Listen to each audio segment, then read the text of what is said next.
Welcome to Falcon eSchool YouTube channel. Kindly subscribe our channel and don't forget to press the bell icon.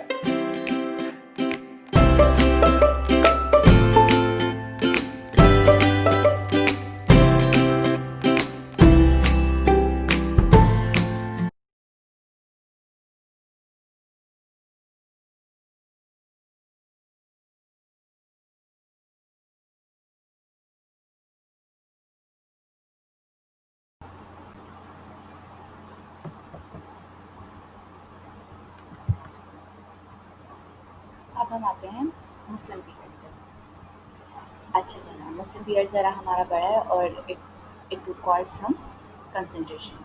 तो कोशिश कीजिए कि बहुत concentration से ये स्लाइड्स देखें। The Muslim period was from 600 to 1680 in the history of chemistry and is known as a period of alchemist। Muslim period को alchemist period भी कहा जाता है। The modern scientific knowledge is based on the contribution of these Muslim scholars। Basically जो जो scientific knowledge है आजकल के ज़माने की जो डेवलपमेंट है वो बेसिकली बेस किस पर करती है, इन मुस्लिम स्कॉलर्स के कंट्रीब्यूशन पे, इनकी डेवलपमेंट पे बेस करती है। उसके अलावा और क्या है मुस्लिम पीरियड्स में बेसिकली जो केमिस्ट थे, जो जिनको हम अल्केमिस्ट कहते हैं, पीरियड ऑफ अल्केमिस्ट, उस पीरियड में जो केमिस्ट थे उन्होंने डिस्कवर किया डिफरेंट लेबॉरेटरी इक्विपमेंट्स को और उन्होंने उसका यूज़ किया। For example funnels, beaker, crucible for melting and fusion, retorts for distillations, balance for weighing, ये जो आप बैलेंस यूज़ करते हैं फॉर वेइंग, ये सारे जो हैं ये मुस्लिम पीरियड्स में इन्वेंट हुए। They also discovered various acids, sulphuric acid, nitric acids, alcohols and drugs. तो मुस्लिम पीरियड का अगर मैं हम कलेक्टिवली बात करें तो जो हमारी आजकल की जो जितनी भी डेवलपमेंट हो रही है या आजकल की जितनी भी स्टडीज़ हैं वो बेस करती हैं मुस्लिम पीरियड पे, जो है जो अल्केमिस्ट का पीरियड भी कहा जाता है जिसे।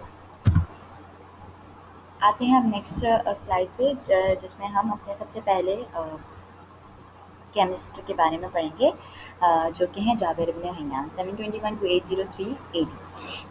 He is generally known as the father of alchemy, founder of chemistry। Chemistry के फादर बोला जाता है किसको? जाबिर इब्न हय्यान को। वजह, इनका कंट्रीब्यूशन बहुत है केमिस्ट्री में, इस वजह से। इनके अचीवमेंट्स या इनके कंट्रीब्यूशन टुवर्ड्स केमिस्ट्री क्या क्या? He invented experimental methods for the preparation of nitric acid, hydrochloric acid and sulphuric acid. जैसे कि अभी हमने बात की कि अल्केमिस्ट के जो का दौर था उसमें हमने काफ़ी सारे एसिड्स को प्रिपेयर किया, उनको डिस्कवर किया। तो जाबिर इब्न हय्यान साहब थे, उन्होंने basically methods, experimental methods invent किए for the preparation of nitric acid, hydrochloric acid and sulphuric acid. He discovered white lead, जिसके बहुत सारे आगे यूजेस होते हैं। He also develop method for the extraction of metals from their ores. आप आगे कहीं जाकर मेटल की एक्सट्रैक्शन पढ़ेंगे तो फिर आपको याद आएगा कि जी अच्छा ये साहब थे जाबिर इब्न हय्यान साहब जिन्होंने एक्सट्रैक्शन ऑफ मेटल्स का मेथड डेवलप किया। इसके अलावा इन्होंने क्या किया? He also develop methods of dyeing clothes. ये जो आप खूबसूरत खूबसूरत कपड़े पहनते हैं डिफरेंट कलर्स के, तो इनका जो मेथड था डाई करने का वो भी किसने बनाया? जाबिर इब्न हय्यान ने।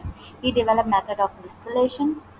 डिस्टिलेशन आप यकीन अभी केमिस्ट्री की अपनी लैब्स में करेंगे तो आपको पता चलेगा कि ये जाबिर इब्न हय्यान साहब थे जिन्होंने आपको जिनकी वजह से आपको ये सब करना पड़ा है केमिस्ट्री की लैब्स में अपनी। ही also develop many laboratory apparatus. तो इन्होंने लेबॉरेटरी के बहुत सारे एपैरेटस डिस्कवर किए, डेवलप किए इन्होंने बहुत सारे लेबॉरेटरी के एपैरेटस। आते हैं हम नेक्स्ट स्लाइड पर। दूसरे साइंटिस्ट हैं हमारे अल-रज़ी, 862 to 930 AD। इसका मतलब मेरे ख्याल से आप लोग जानते होंगे, मुझे ज़्यादा तफसील में बताने की ज़रूरत नहीं। 862 AD में ये पैदा हुए और 930 AD में इनकी डेथ हो गई। Al-Razi was a physician chemist, at the time they were known as alchemist, जो हम पहले भी जिसका जिक्र कर चुके हैं कि इनको अल्केमिस्ट कहा जाता था। And also a philosopher, he was also a philosopher. इनके अचीवमेंट्स और कॉन्ट्रीब्यूशंस क्या हैं towards chemistry? He was an expert surgeon and was the first to use opium as anaesthesia. अच्छा, आप लोगों को पता होगा ओपियम क्या होती है? ओपियम इज़ अ ड्रग जिसके बहुत सारे जो है हैज़र्ड्स भी हैं। और ओपियम जो है इन्होंने सबसे पहले यूज़ की for anaesthesia purpose. Anaesthesia purpose मतलब बेहोश करने के लिए। सर्जन थे वो, तो ऑब्वियसली सर्जरी से पहले उन्हें पेशेंट को अपने बेहोश करना होता होगा, तो उन्होंने सबसे पहले ओपियम यूज़ किया। ये सबसे पहले थे जिन्होंने ओपियम यूज़ किया फॉर एनेस्थीसिया पर्पस। उसके बाद सेकेंडरी ट्रीटमेंट इनकी आ जाती है, he divided the substance into living thing and non living thing, मतलब living origins and non living origin. ये हर चीज़ को इन्होंने डिवाइड कर दिया कि ये चीज़ लिविंग ओरिजिन से आती है और ये नॉन लिविंग ओरिजिन से आती है। इस क्लासिफिकेशन के थ्रू उन्होंने चीज़ों को दो सेक्शंस में या दो ब्रांचेस में डिवाइड कर दिया। उसके अलावा इनका कंट्रीब्यूशन, ही क्लासिफाइड कंपाउंड इनटू 4 ग्रुप्स। जब इन्होंने दो सेक्शंस में, दो पार्ट्स में डिवाइड कर दिया, उसके अलावा फिर इन्होंने फर्दर क्या क्लासिफिकेशन की कि अब ये चीज़ें जो हैं आइदर मिनरल्स कहाँ से आती हैं, मिनरल्स हैं, ज़ूलॉजिकल हैं, बोटैनिकल हैं या डिराइव्ड हैं। ठीक है, इन्होंने 4 क्लासिफिकेशन कर दी कंपाउंड्स की, दैट इज़ मिनरल्स, या तो वो मिनरल्स हैं या वो ज़ूलॉजिकल हैं मतलब एनिमल्स हैं, या बोटैनिकल हैं मतलब प्लांट्स हैं, या डिराइव्ड हैं। डिराइव्ड का मतलब है कि इनमें से किसी चीज़ से बनकर आगे आए हैं। ठीक।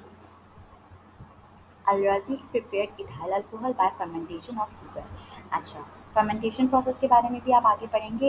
इस वक्त यहाँ पर सिर्फ इतना आप पढ़ लीजिए कि इन्होंने इथाइल अल्कोहल प्रिपेयर किया by the process of fermentation of sugar.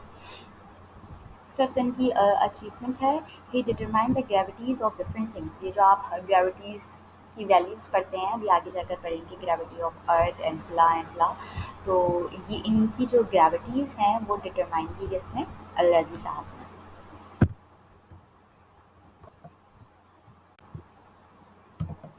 उसके बाद आते हैं हम अपनी नेक्स्ट स्लाइड पे। थर्ड हमारे केमिस्ट हैं अल-बर्नौली, 973 to 1048 AD। He contributed a lot in physics, metaphysics, mathematics, geography and history। ये इन सारी चीज़ों में भी इनका कंट्रीब्यूशन है। उसके अलावा in the field of chemistry he determine the densities of different substances. इन्होंने क्या किया, डिफरेंट सब्सटेंसेस की डेंसिटीज के बारे में बताया। He worked on 18 precious stones and metal. उसके बाद हम आते हैं इब्न सीना पर। इब्न सीना 980 to 1037 AD। Ibn Sina का जनाब क्या contribution है towards chemistry? Ibn Sina was famous for the contribution in the field of medicines, medicinal chemistry, philosophy, mathematics and astronomy. He studied the properties of